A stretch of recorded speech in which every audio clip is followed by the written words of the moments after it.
Saya ingin mengkonfirmasi sekaligus menanyakan, apakah betul kemudian udah ada gentleman agreement antara pasangan nomor urut 1 dan 3 untuk bergabung untuk mencegah kecurangan dan mengupayakan 2 putaran agar pemilu berlangsung 2 putaran? Belum ada, belum ada. Nggak ada gentleman agreement. Mungkin 1 dan 3 melihat cara pandang demokrasi yang akan berlaga di 14 Februari, ada memungkinkan untuk 2 putaran, nggak salah juga untuk berkomunikasi lebih lanjut. Karena proses demokrasi ini sangat dinamis. Tadi Pak Habib mengupayakan 1 putaran, tapi kita menganggap bahwa 1 putaran itu nggak mungkin. Tapi upaya untuk 1 putaran adalah bagian target dari paslon nomor 2. Kalau paslon nomor 1 dan mungkin paslon nomor 3 sifatnya adalah bagaimana cara menyajikan di ruang publik tentang debat-debat nanti. Inilah penentu pemilih yang pada akhirnya kalau Pak Eriko tadi bilang ada 44% yang masih gamang untuk memilih, maka itu adalah tempat di mana orang bisa memilih pada saat debat dua terakhir ya, Wapres sama Capres. Tapi karena sifatnya dinamis, ini kan kita antara paslon 1, paslon 2 mungkin agak gemes-gemes dikit lah. Gemes-gemes dikit? Gemes-gemes, agak kesel-kesel kalau ada paslon A, paslon B misalnya. Nanti kalau sudah ada pemenangnya tanggal 14 Februari, mungkin jam 5 sore. Jam 5 sore? Bisa saja nanti bertiga atau berdua atau sendirian berseirama untuk saling nelpon. Lu gimana? Nih oke nggak nih? Misalnya gitu. Atau yang oke apa itu? Ya nanti misalnya untuk bersama-sama misalnya nanti setelah ada pemenangnya. Misalnya 1 putaran itu terjadi. Otomatis yang pemenang pertama adalah apa nggak mau akan hubungin kedua paslon. Pasti ngubungin. Nah begitu juga dengan paslon nomor 1. Hubungan di antara semua adalah tidak ada permusuhan. Bagaimana cara perang sekarang yang katanya notabene kesel-keselan, wong sampai yang dibilang ada goblok-goblok juga, nanti 14 Februari sore kalau udah kelihatan selesai nih bareng. Cuman kesel di awal aja, gemes-gemes. Baik. Bung Habib, jadi kalau lihat hasil survei ya, yang belum ada yang 50% gitu, kenapa sih terjadi belum bisa menembus 50 padahal dukungan dari presiden, putranya presiden itu sudah bersama dengan Pak Prabowo, tapi hasil surveinya bisa belum sampai 50%, di atas 50%. Apa yang terjadi sebetulnya? Ya kalau kita lihat angka ya, itu kan matematika yang nggak nyambung yang disampaikan Mas Budiman ya. Itu dukungan presiden, dukungan yang mana ya.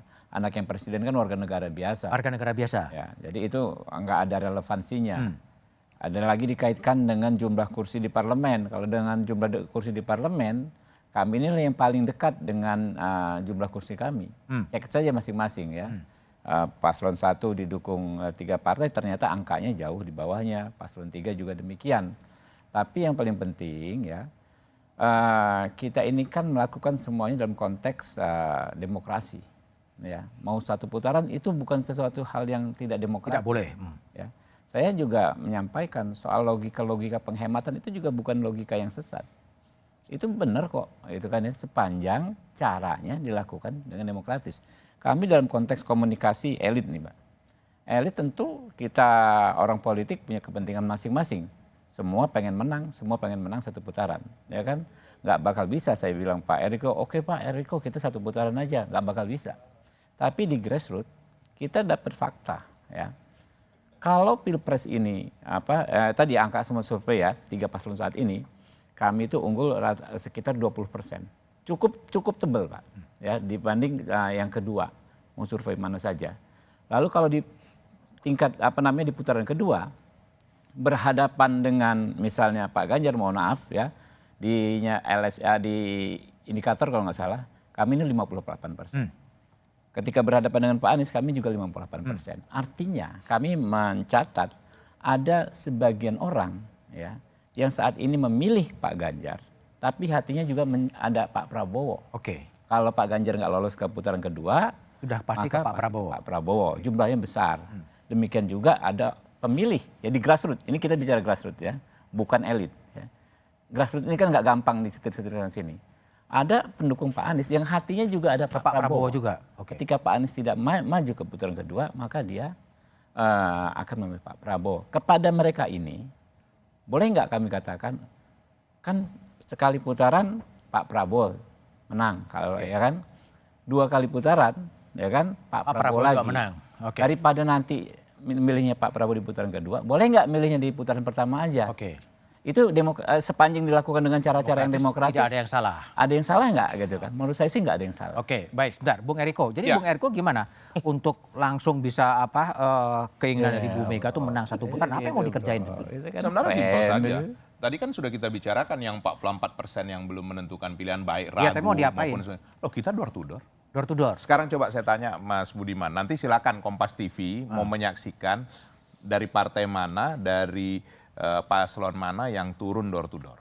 Silakan. Nah, itu kami lakukan. Saya sampai hari ini sudah lebih dari 30.000 rumah. Target nanti sampai akhir Nggak capek ya? itu 60 sampai 70.000 rumah. 70.000 rumah loh. Satu rumah itu ada yang 4-5 orang, ada yang 12 orang tinggal. Itu boleh. Nanti kalau mau ikut Kompas TV silakan supaya nanti bisa melihat sendiri apa yang dilakukan. Bahwa betul yang dikatakan Mas Ganjar tadi, masih banyak silent majority. Sekarang begini, kalau hasil survei seperti itu, apakah hasil survei 2019? Boleh tanya sama Bung Habibur Rahman. Kami 2019 ini bertempurnya jauh lebih keras dari ini ya, Bung Habibur Rahman. Wah, ini belum apa-apa, jujur saja. Ini sangat ya? Asik ya? Asik ini. Santuy. Santuy apa. Wah, kalau 2019 waduh kita Belum mulai ini- udah bentak-bentakan kita. Udah bentak-bentakan. Kita bisa di luar pun udah mau ribut seperti itu. Jadi apa? Sebenarnya ini hal yang sangat positif. Yang nggak positif itu yang nggak bagus cuman COVID. Cuman itu. Oke, ya udah. Jadi Oke. artinya begini, Ya. dalam 1 bulan yang tersisa ada 34 hari lagi, 30 hari kita bisa berkampanye. Oke, ya. Kami meneruskan door to door 1,2 juta dari kader PDI Perjuangan dari struktural maupun dari partai-partai yang Turun mendukung ke dan bawah. juara turun ke bawah. Oke, baik. Bung Saroni, mau pendek. Mau tanggepin Pak Habib nih. Tadi kan Pak Habib ngomong pemilih Ganjar ke Prabowo, Oke. pemilih Amin ke Prabowo. Ya. Nah, pemilih Prabowo itu banyakan ke Amin. Amin juga. Ya. Oh, oke. Jadi Ya. harus fair Taunya juga dari kan? mana? Boleh, Enggak. boleh. Bukan nggak fair. Saya boleh ngomong, Om Roni boleh ngomong. Iya. Sama gitu kan. Bro Habib Rahman, apa? Bro Eriko Roni? juga boleh ngomong kayak gitu. Enggak, menduga-duga kan boleh. Namanya juga menduga, ya kan? Enggak ada Iya, iya. masalah. Prabowo ke Amin. Oke, baik.